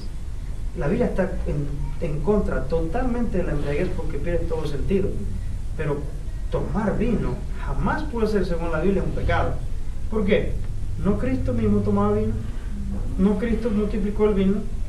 O sea, esa idea de que, no, pero es que ese vino no era el mismo. ¿Cómo no era el mismo? No es el mismo vino que le dio a David Urias y lo emborrachó. Ese mismo vino emborrachado. Bueno, no preparó vino, bueno, no se le pasó la mano y se emborrachó. Lo emborrachó. El vino siempre emborrachado. Pero siempre lo han tomado. Y Dios nunca estuvo en contra del vino.